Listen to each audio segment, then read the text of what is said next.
con el estudio.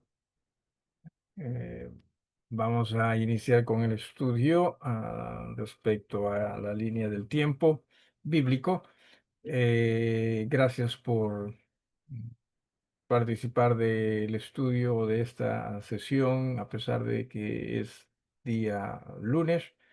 Dios mediante, también trataremos de reunirnos mañana martes.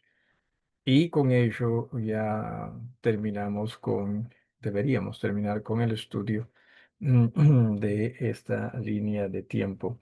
Espero que él les esté ayudando y honestamente debería ayudarnos, ¿sí? Porque pone, pone los eventos, ¿no? En el tiempo en que es y nos ayuda a visualizar, ¿no? De una manera mejor todos los acontecimientos, pero mucho más a ubicar mejor los libros de la Biblia dentro de lo que fue su contexto histórico, cultural y sobre todo espiritual, ¿no? Así que con eso en mente vamos nosotros a continuar. Algo que quisiera, sí, antes de entrar a lo que es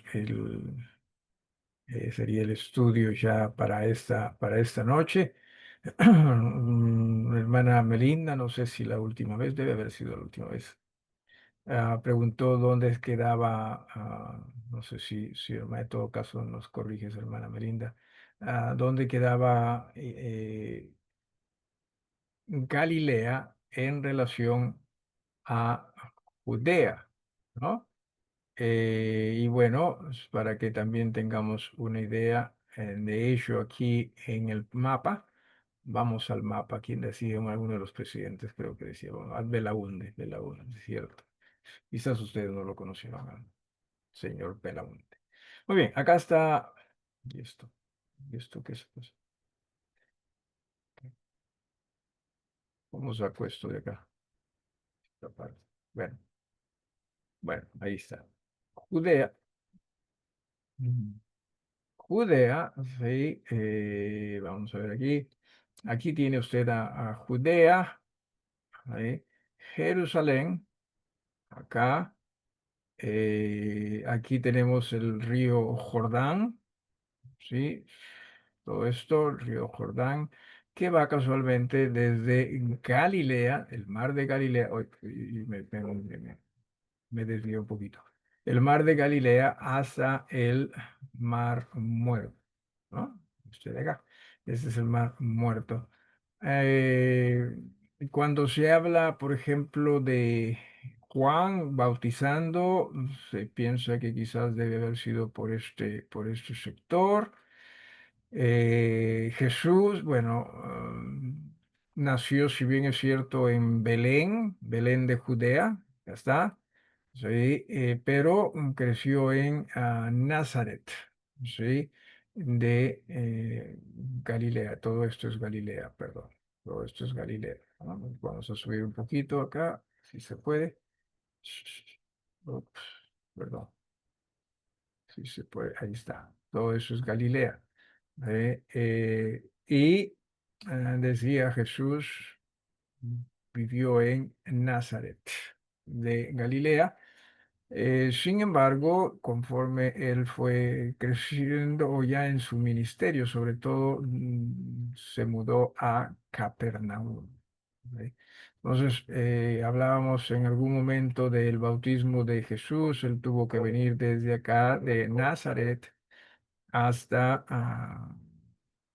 el río Jordán, pero en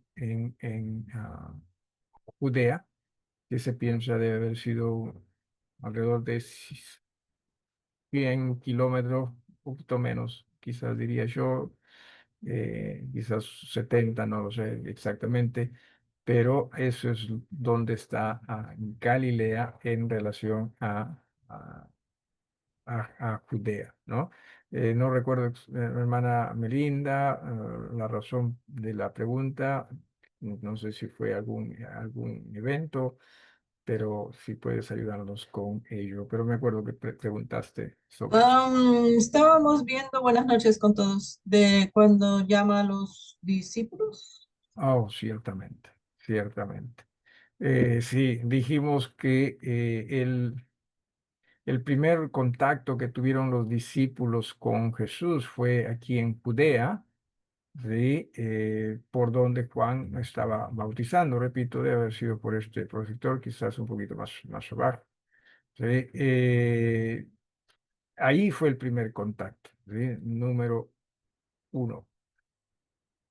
Ahí está. Ese es el primer contacto. Sin embargo, cuando los llama, ¿sí? Ellos estaban en el mar de Galilea, posiblemente cerca a Capernaum, porque ellos fueron de ese sector, ¿no? Por acá, a la orilla del mar de Galilea. Y es ahí donde por segunda vez ya se encuentran. ¿Sí? Así que cuando Jesús les dice, ¿no? Que dejen sus redes porque Él los va a hacer pescadores de hombres. No se piense que fue la primera vez que estos hombres que fueron seguidores y discípulos o se convirtieron en seguidores y discípulos de Jesús, no fue la primera vez que los veían. A veces leemos ese pasaje y gente también lo predica y dice, no ven, ellos sin conocer a Jesús, sin saber nada de Jesús, dejaron todo y simplemente lo siguieron. No, no, no, no, no fue así.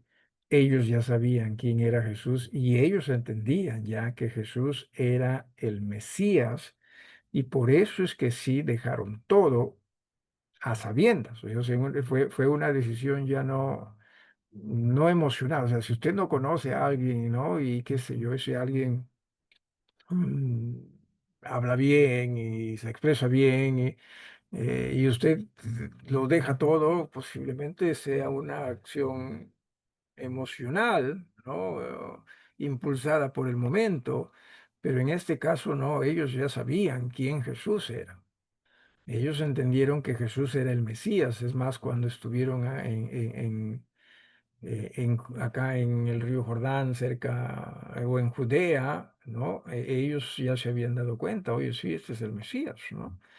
Así que cuando, repito, son llamados, ellos ya entendían y por eso es que sí, ya allí sí, a ojos, como decimos, a ojos cerrados, ¿no? O sea, y después de entender, a ojos cerrados siguieron a Jesús. Eh, ¿Alguna pregunta? Oh, y antes que nada también, la iglesia que inicia el Señor fue una iglesia, pues podríamos nosotros llamarla ambulante, ¿no?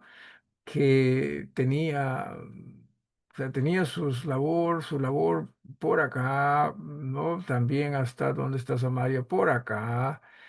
Y quién sabe, quizás hasta, sí, no, no es que hasta, sino definitivamente también se piensa, por ejemplo, que la transfiguración, ¿no? de Jesús pudo haber sido por acá, por este sector. Disculpen que hoy Disculpen que se está moviendo cerca a Cesarea de Filipos, se piensa, o quizás hasta más arriba. Así que sí, se habla de Decápolis, también Gadara, por ejemplo, ¿no? Los gadarenos, ¿no? En fin, diferentes lugares, Perea también se menciona.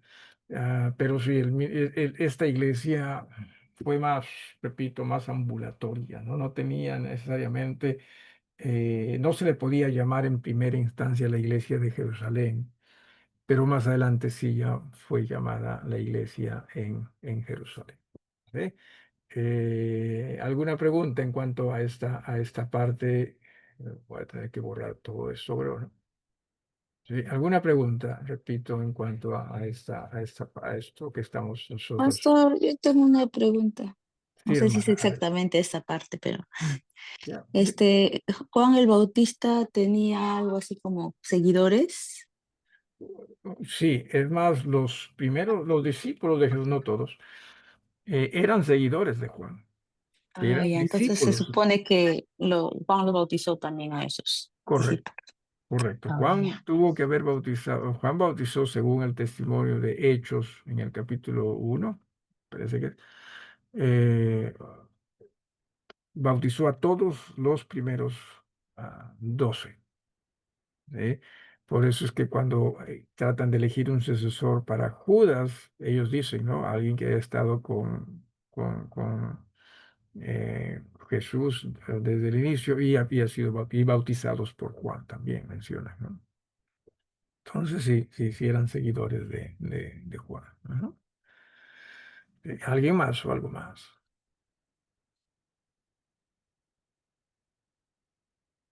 Ok, entonces vamos a esta siguiente ¿sí?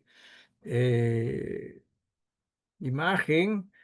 Y tenemos por acá, cierto, ver, lo que se conoce como, por acá está, ya,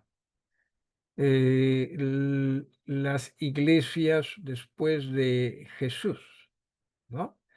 Eh, Recuerden que se tiene lo que nosotros conocemos, la propagación de las iglesias, y que comienza con en particular con el Espíritu Santo descendiendo sobre la iglesia en el día de Pentecostés, casualmente, ¿sí? Y está acá, Pentecostés, Pentecostés, ¿sí? Muchos piensan que este es el día en que inicia la iglesia. No, este es el día en que Jesús manda al Consolador para la iglesia. Recuerden que Jesús era el que estaba con la iglesia y era más que suficiente. Jesús era cabeza de la iglesia, ¿no? Así que cuando Jesús todavía estaba sobre la tierra, él menciona, ¿no? Antes de ser, por cierto, arrestado, él menciona que el Espíritu Santo iba a venir, el Consolador, y que era necesario, porque recuerden, Jesús trabajó solo con una iglesia, ¿correcto? No podía más, ¿sí? Eh, el Espíritu Santo, en representación de Jesús, ya podía trabajar con todas las iglesias y todavía lo sigue haciendo, ¿verdad? Entonces es lo que se conoce como el periodo apostólico, que era pues las iglesias. Pentecostés viene de 5 o de 50. Así que si esto ocurre 50 días después de la resurrección de Jesús, Jesús estuvo sobre la tierra resucitado por 40 días. No se piense que simplemente estuvo un par de días. No, no, no. Estuvo sobre la tierra por 40 días, 10 días antes de Pentecostés. Y en el día de Pentecostés, y ese es el margen que Jesús le pide a los discípulos, ¿no? O sea, ustedes o a los apóstoles, si prefiere, les dice, ¿no? Justo antes de partir hacia, ¿no? El cielo, Jesús les dice, oye, ustedes se quedan en Jerusalén, ¿no? Que es una palabra que creo que dice permanece, que permanezcan en Jerusalén. Y es una palabra que dice, siéntense y no tienen que hacer nada, ¿no? Eh, no físicamente hablando, obviamente, pero espiritualmente hablando o eclesiásticamente hablando. Entonces hay una ventana ahí de 10 días. Sin embargo, los discípulos en esos 10 días hacen algo que no debieron hacer. Uno, porque no estaban preparados, ¿sí? El Espíritu no había descendido sobre ellos y cometen el error de elegir un sucesor para ah, Judas, ¿no? Como apóstol. No tenían ellos, no había necesidad de ellos hacerlo. Jesús lo hizo más adelante, ¿no? Así que siempre hay que tener cuidado con estas cosas. Y aquí también me agradaría mencionar lo siguiente, ¿sí? Eh, a ver, se habla de iglesia primitiva. ¿Cuál se piensa que era la iglesia primitiva? La iglesia que, o sea, recién estaba iniciando, estaba en pañales, como cuando, por ejemplo, se habla de la raza humana, ¿no? También, ¿no? se habla pues de los primeros, ¿no? A gente que no entendía mucho y todo eso. Claro, no tenían ellos, la iglesia, en un inicio toda la información con el Nuevo Testamento, la palabra de Dios o el Evangelio en su totalidad, trajo ya a las iglesias. Pero creo que si usted y yo simplemente nos mantenemos alejados de este tipo de títulos, ¿no? Adjetivos, porque viene la iglesia primitiva, después viene la iglesia tradicional y después viene la iglesia contemporánea. Y como que da la impresión de que hoy pues son distintas, ¿no? Y yo pienso que simplemente nos haríamos un gran favor si decimos iglesia. ¿Sí? Iglesia de Jesús en los primeros siglos, en la Edad Media y aún también en esta edad ya moderna, pero simplemente Iglesia de Jesús. Porque a veces algunas personas piensan que, entonces hay que cambiar, y no solo cambiar, que es natural, sí, los cambios siempre van a existir en las personas, en sociedades, culturas. Sin embargo, la iglesia en cuanto a sus enseñanzas y su doctrina sigue siendo la misma. Y así que no la tratemos nosotros de tildar pues como que una cosa es antes, una cosa es después, ¿no? Y aún así hayan diferencias, porque sí, ciertamente quizás lo hayan, pero igual creo que el tratar de tildarlas como esto o esto o esto otro no va a ayudar. ¿Sí? Por ejemplo, hoy en día, cuando se habla de la iglesia contemporánea, ¿qué es lo que por lo general viene a la mente de nosotros o de las personas? ¿Alguno de ustedes que quisiera aventurarse a decir eso? ¿Alguien? Con iglesia contemporánea. ¿Alguien? ¿Qué cree usted puede ser?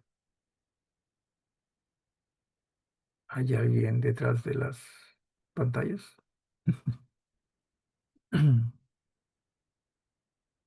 Pastor, Sí. disculpe, iglesia contemporánea, dijo, ¿verdad? Ujú, ¿No vendría a ser de tiempos modernos? ujú, O sea, ya, actual. claro. Eh, y lo que viene por lo general, y esto es lo confuso, que en teoría no está mal, pero dicen, o sea, la iglesia tiene que adaptarse a los tiempos modernos.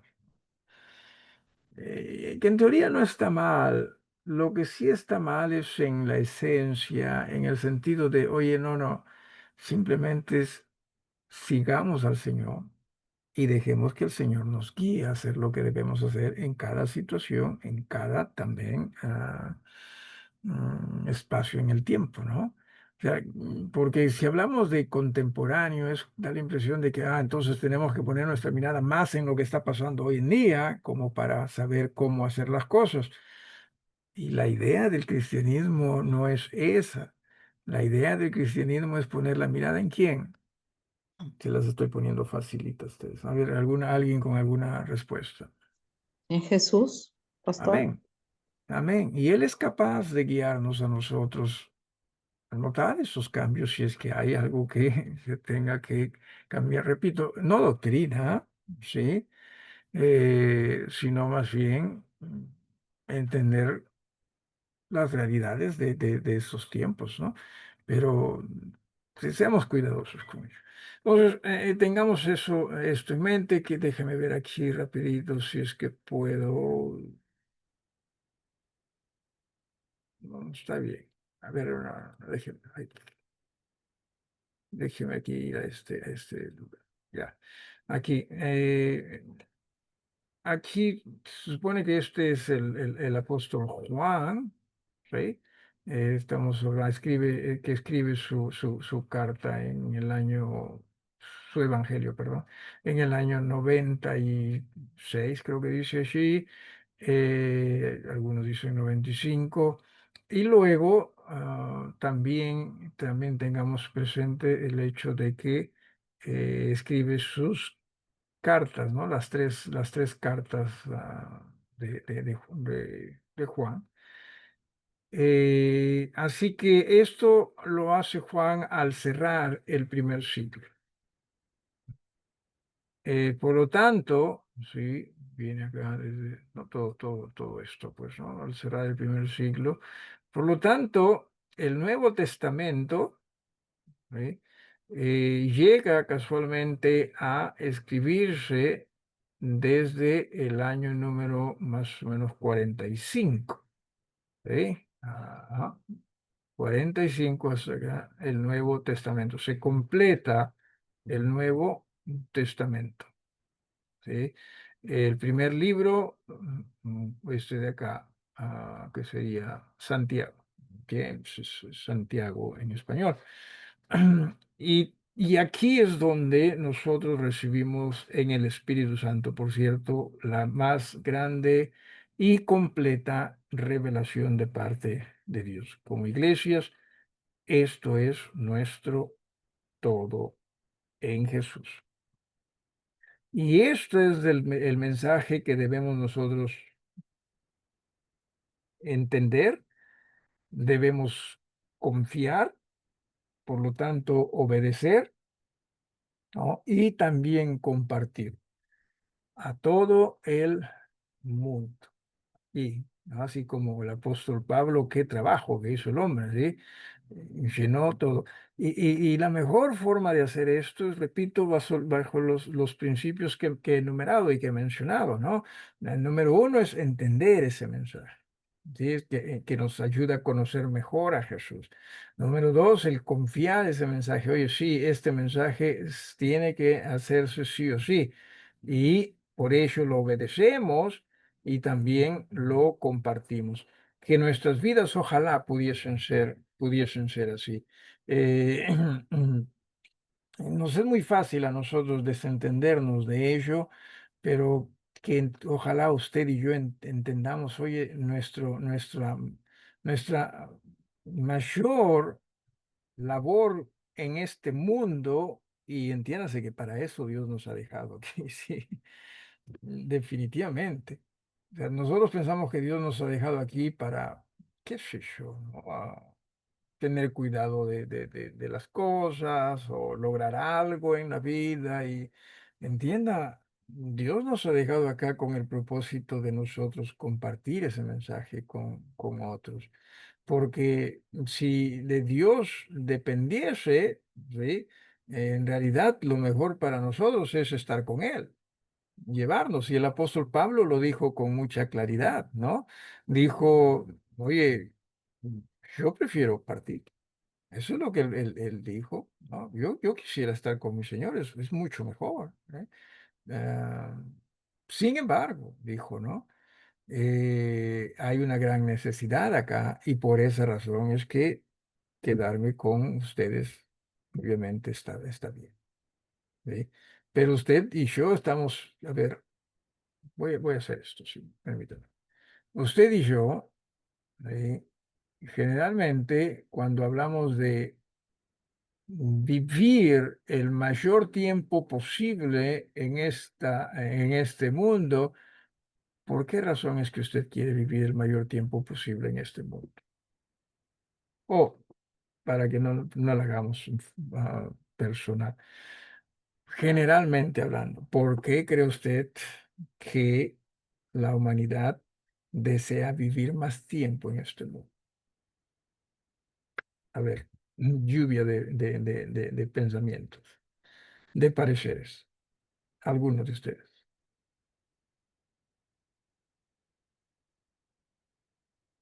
En algunos casos, a veces pedimos para ver crecer a nuestros hijos. ¿Ok? ¿Ok? ¿Alguien más? ¿Alguien más? Razones para querer vivir el mayor tiempo posible. Para disfrutar de la vida, dice. Disfrutar de la vida. ¿Qué más? ¿Alguien más?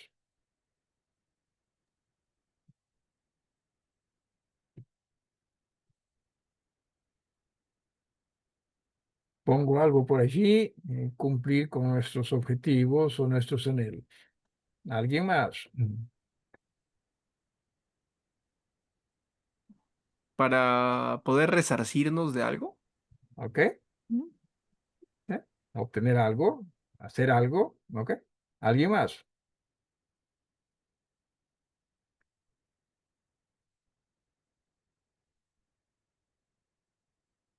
Y es interesante, ¿no? Porque nosotros, si hay alguien a quien debemos tener como ejemplo para nuestras vidas, Cristo.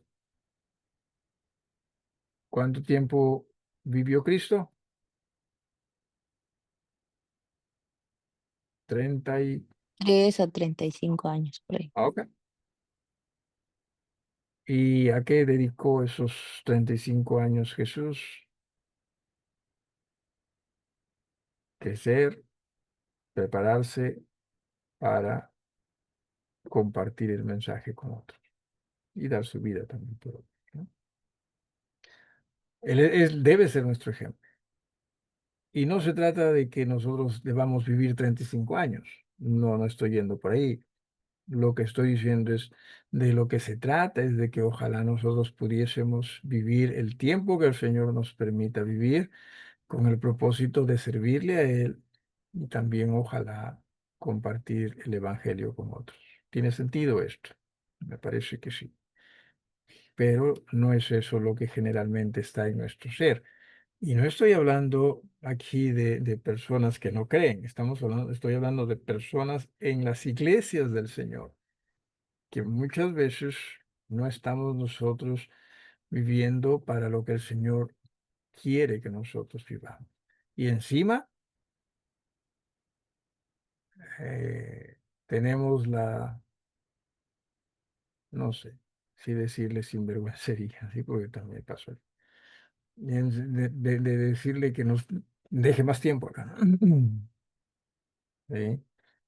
eh, Quizás estamos equivocándonos en cuanto a qué es lo que Dios quiere para nosotros. ¿Alguna pregunta en cuanto a esto? ¿Alguna pregunta? Ok, ok, entonces todo esto está ocurriendo y con esto ya pues la propagación de las iglesias. Acá también algo interesante, ¿no? Lo que ocurre con, si me permite acá,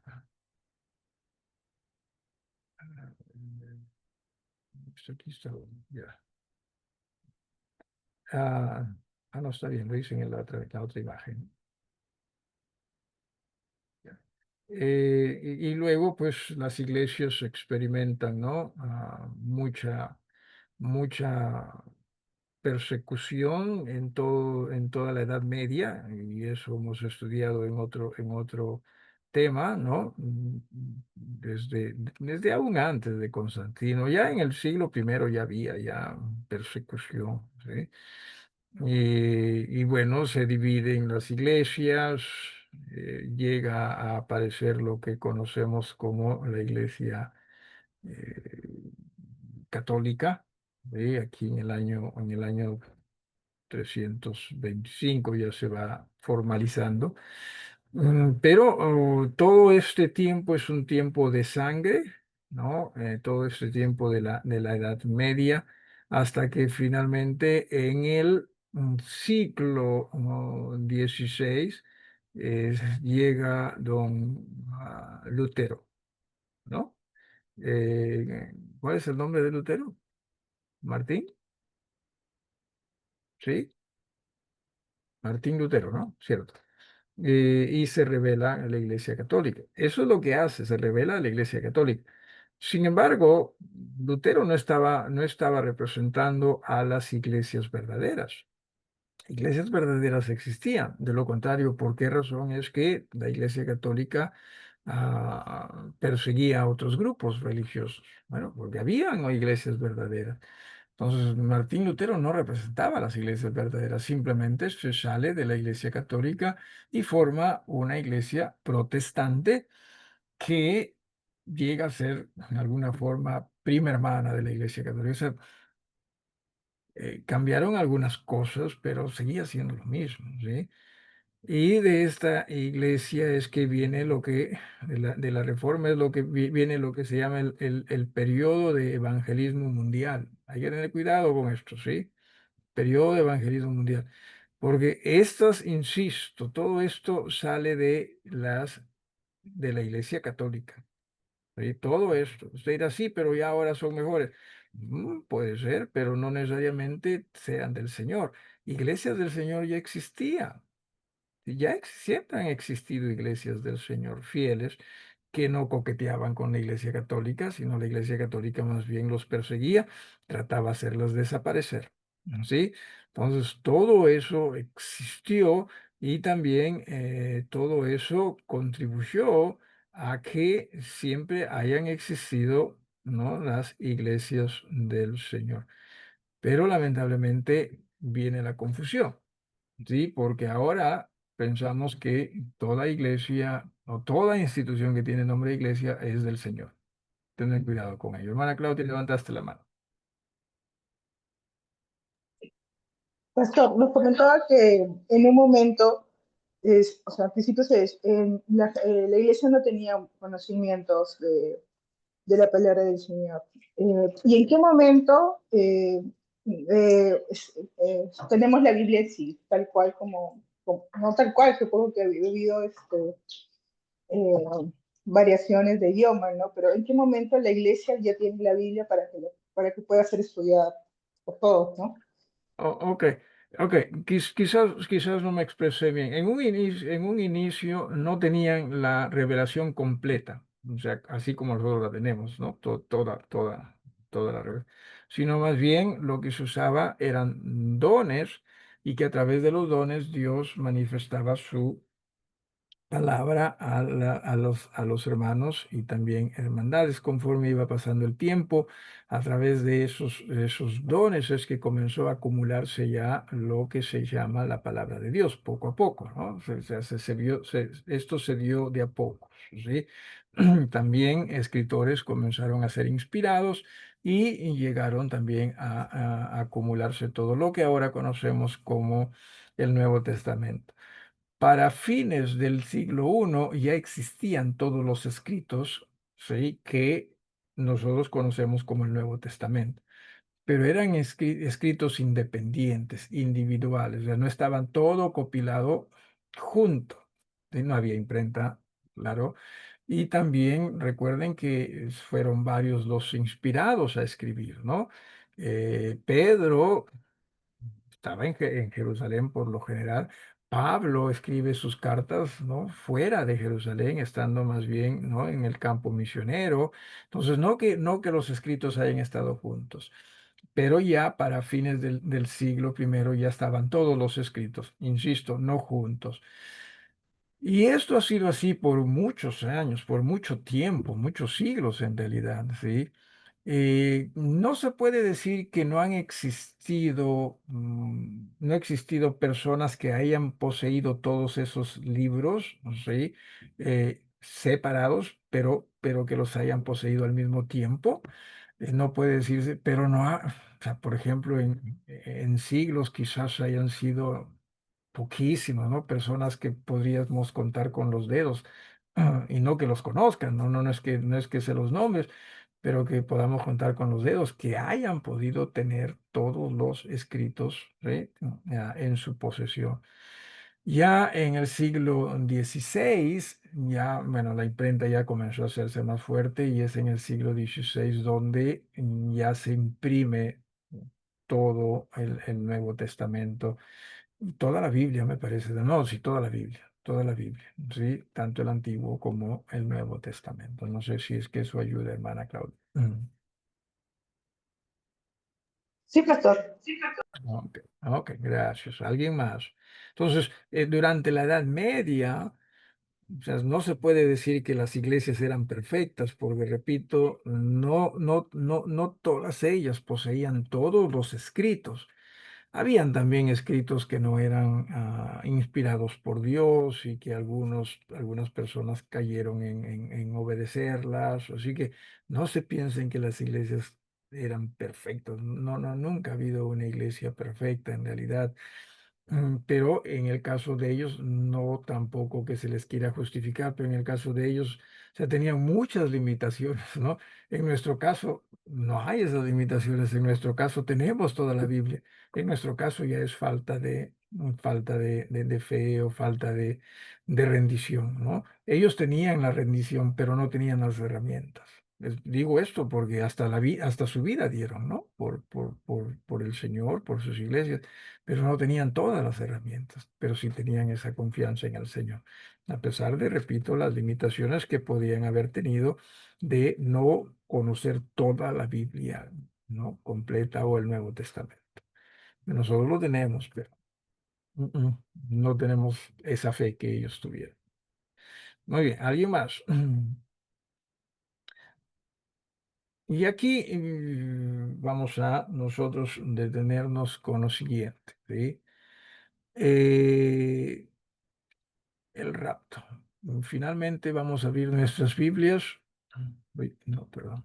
Finalmente abrimos nuestras Biblias acá en Primera de Tesalonicenses, por favor.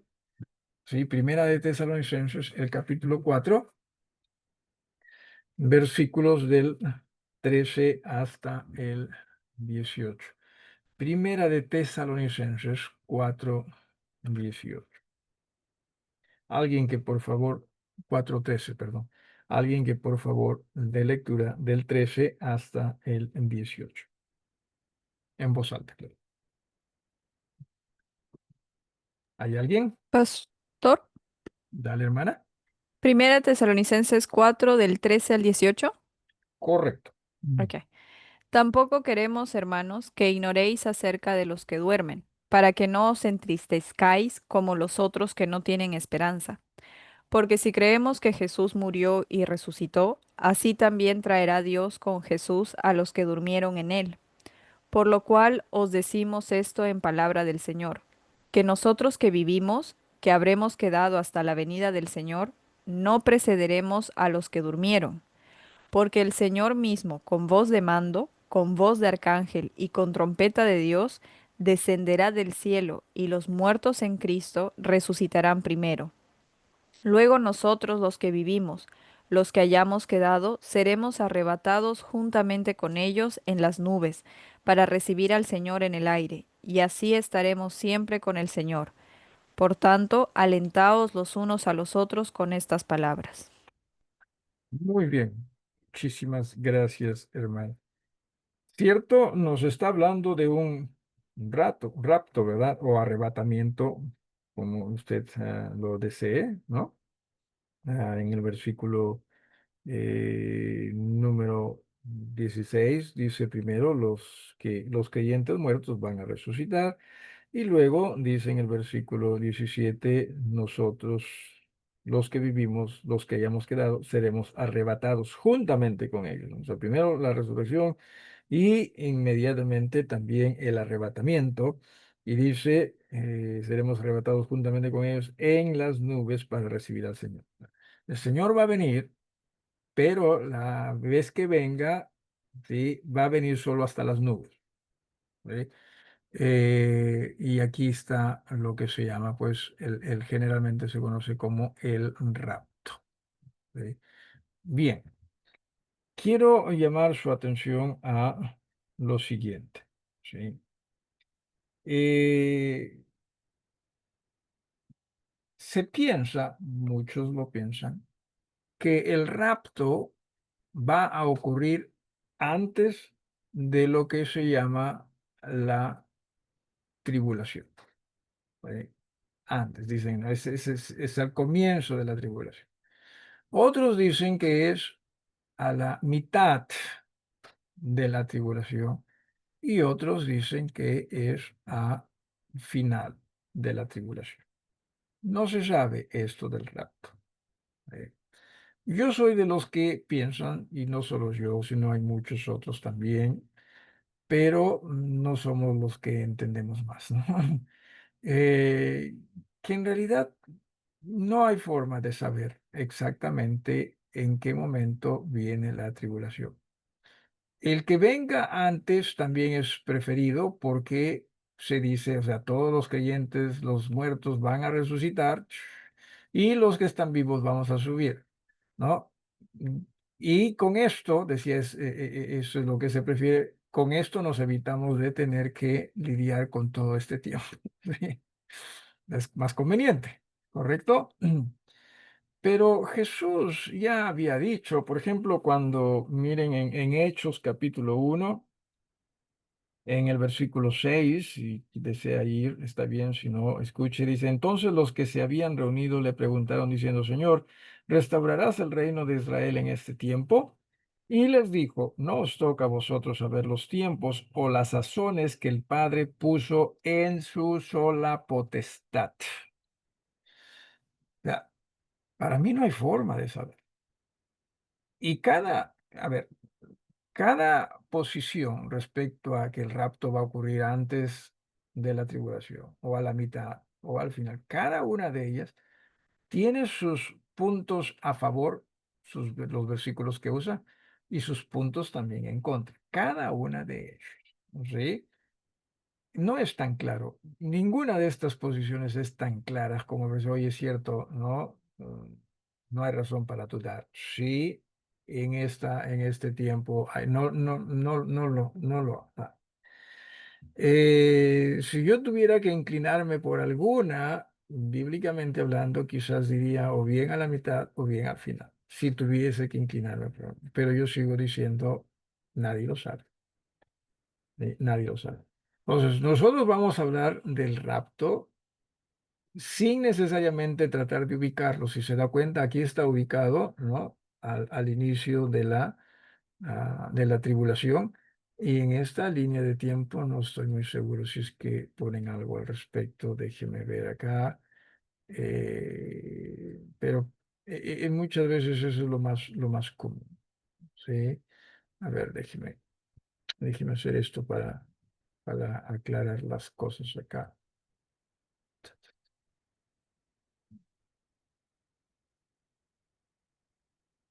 Ok, aquí está la tribulación, ¿no? Los 7 años.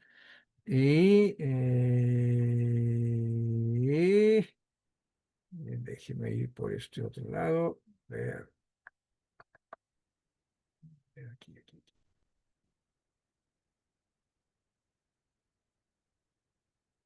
Ver. No, acá no dice, ¿no?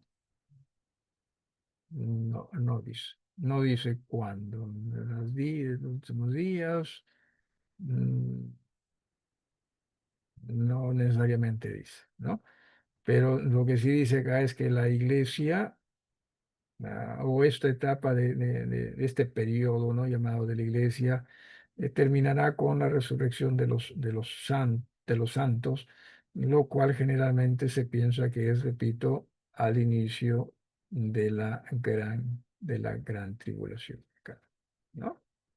Vamos a hablar nosotros de esto, Dios mediante, todo esto el día de mañana, pero con la posición, por lo menos mía, si usted tiene una posición distinta, no hay problema, pero siempre que sea bíblica, eh, pero con la posición de que no sabemos exactamente cuándo es la tribulación. Que si se trata de conveniencia, oye, sí, no, es más conveniente que sea al comienzo. No tenemos, repito, nos evitaríamos todos esos años de tribulación, pero no creo que se pueda saber. ¿Alguna pregunta? ¿Alguna pregunta? Quizás lea también usted un poquito respecto al rapto, ¿no? Lo que pueda encontrar. Hay hasta películas, ¿no? Sobre ello, videos también otros, quizás supongo, pero repito, nosotros vamos a manejar desde el punto de vista va a haber un rapto, sí o sí, pero no nos dice la Biblia exactamente en qué momento. ¿Sí? ¿Alguna pregunta o algo que agregar, hermanos? Pastor, Sí, de todas formas, el rapto sí es a todos, ¿verdad? O sea, a a todos los los creyentes creyentes, muertos y vivos. correcto. Ok. Correcto. Sí. Sí, sí, sí. ¿Algo más, Joaquín? No, ¿alguien más? Sí, eso es lo que dice Primera de Tesalonicenses que leíste, hermana. Así que sí, es el rapto de los creyentes, es un sí o sí. Eso no está en tela de juicio para nada. ¿Mm? Sino el cuándo va a ocurrir. Y repito, eso en realidad no nos corresponde a nosotros, le corresponde al Señor saber. Ahí nos tenemos. Entonces, Dios mediante, mañana continuamos con este estudio. ¿Alguna petición? Max, aquí.